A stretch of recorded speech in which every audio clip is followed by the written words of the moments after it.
What? Okay. Don't think ain't sweet, mama. On my mama, it ain't. My mama, you think you seen something every time? Why did? Okay. And then he told me that he was gonna when he sees Stefon, he's gonna shoot him in his knee and strip him and rob him. If I catch Buddy and I can catch him, it's gonna be bad. You so I beat think him she up? on some beat, strip, shot in the knee, all types. See, I wasn't on his ass. At first. Crackhead.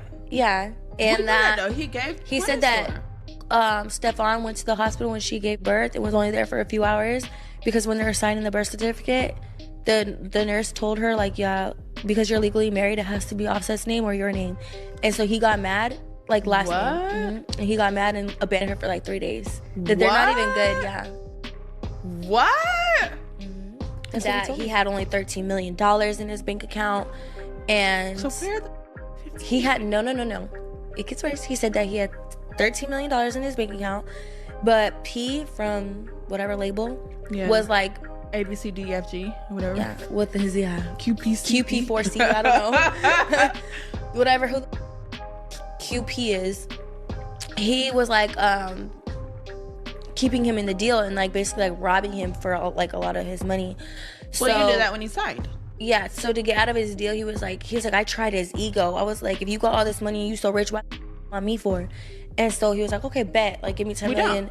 Give me $10 million and you're out of this deal. So he paid the $10 million. Mm-hmm. Then Cardi hit him with the divorce, and then that he has to put her on child support for. And and then he has $2 million owed in taxes, and that the IRS has been like trying to get his to file for bankruptcy. So you have nothing. So yeah, that's that's basically what he's saying. Like, and that he's been trying to gamble to like get all this money back, but he keeps. So he told me, about the baby, about the thing that, and then he was like, yeah, and then I owe $2 million or whatever in taxes, and that's exactly. I was like, yeah, the little violin, yeah. Literally just like trying to gaslight me, bro. But money, so like, all this you had to pay this and that. Where's mine? Call Cardi and get my money. Call Cardi and get my money right now. I'm pretty sure he would have tried, but she's restraining order on him. Even he had to come tap in because Celina Powell, has once again found herself another rapper, actor, entertainer, influencer, athlete, somebody with a platform to expose and put on Front Street. And listen, what's wild is after that last situation, y'all probably saw me cover the whole thing with her and Lil Meech. I genuinely thought we weren't gonna see her pull this move again for a while, because usually you'll see her pop up online back to back with different little moments, and I've said before, I don't even speak on all of them. I figured people already got the message with her. This is literally what she's known for. This is her lane. This is her claim to fame. So I said to myself, all right, maybe that chapter is closed. Boy, was I wrong, because Offset kicked the door wide open. I dropped links in the description where you can watch the full clip from the beginning. It's from her podcast with her co-host, Milan, if I'm saying that right. I think it's called Two Girls from Mars. And I'm not even gonna lie, I didn't know she had a podcast at all. That alone surprised me. I'd never seen this before, but now it's everywhere, all over the blocks. And y'all heard parts of that conversation already.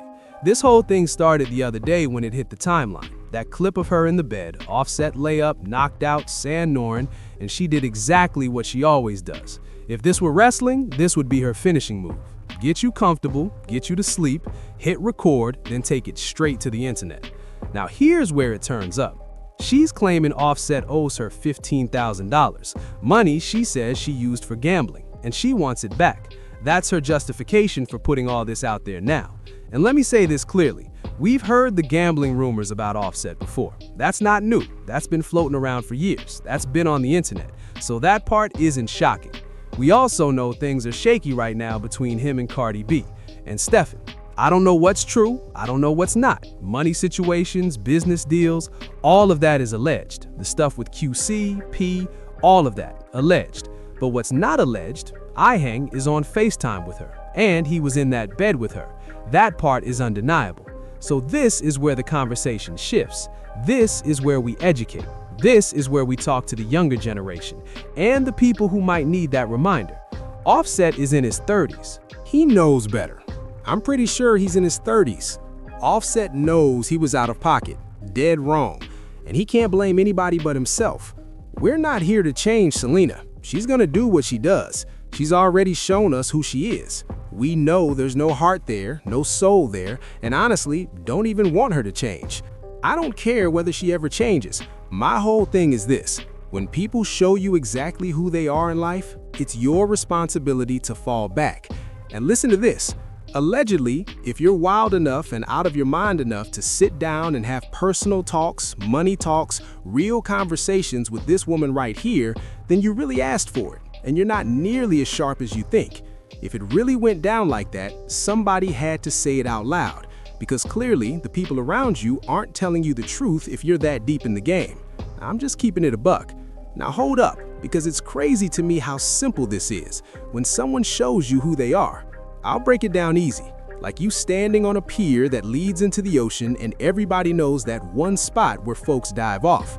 You also know the sharks stay right there, and every single person who jumped in that exact spot got torn up, dragged under, and never came back. If you walk back to that same part of the pier and say, you know what, I'm gonna try it anyway because they say the water feels good right there, that's on you. You begged for it, bro. It's not like she's been hiding any of this. It would be different if you dealt with a woman and she suddenly switched up out of nowhere. You didn't know her background, her patterns, or her real intentions, and it caught you sideways. That's not this. She never wore a mask. This is her only face. This is the only name attached to her. This is the only reason anybody even knows who she is. So you thought you were special in that moment, or you thought you were above the rules. And we see that mistake happen over and over again. People always think they're above the program, and then life reminds them real quick that they're not. And that's what's wild, because Offset is insanely talented and part of one of the biggest music groups ever, not just in rap, but in music period, the Migos. To reach this point where, yeah, he's still dropping heat, still performing, still getting money, but at the same time, there's non-stop chaos, constant noise, and easy blog drama everywhere you look, and people stop taking the situation seriously. You already got the Cardi B stuff, the Stefon Diggs rumors, this story, that headline, all of it. Then you go and put yourself in this type of situation with him of all people, and you've only got yourself to be mad at. Now listen closely, especially the younger generation. You have to recognize when someone consistently shows you who they are and how they move. If they walk like a duck, quack like a duck, act like a duck, and you've watched them be that same duck for 5 or 6 straight years, don't ever convince yourself you're the chosen one who's about to turn that duck into something else. That's not how this game works. I'm keeping it all the way real. You're gonna mess up in life. You're going to do things you shouldn't do. That comes with the territory. That's just life.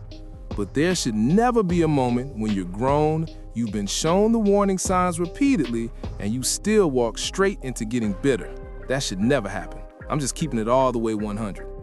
And there are 2 things in life I can say with certainty I would never do. And I'm gonna put this right up there with everything else I stand on. Now listen, there's a long list of things I'd never do, but I'm only naming 2 right now. I don't quit, and I would never put hands on Celina Powell under any circumstances, not even as a joke. It is what it is. Offset did this to himself. You stepped outside. You let her play you like a straight up lick. And this is exactly how she always moves. I'm just keeping it all the way honest. This one is on you. Now hold up, because yes, I've got the Patreon live right now. Make sure y'all tap in when you get a chance. It's $5 if you want access to the exclusive content. You can follow and join for free, but the exclusive videos are raw and uncut, with me covering topics I couldn't get to on YouTube or didn't have time to really break down the way I wanted to. And trust me, it's going to be raw and unfiltered. You can download the app or just hit the website. So yeah, I've got more content coming over there. I'm running 2 tiers, a $5 tier and eventually a $10 tier. And it's all by choice, never by pressure. You don't have to join if you don't want to. That decision is completely on you if you decide to slide over. I'm still dropping content on YouTube. I'm still going to be very active right here. We're just expanding over there too. And let me know what y'all think in the comments, for real. We've got more coming, more videos, all of that. 1,000 strong, and we're ill, pivoting forward.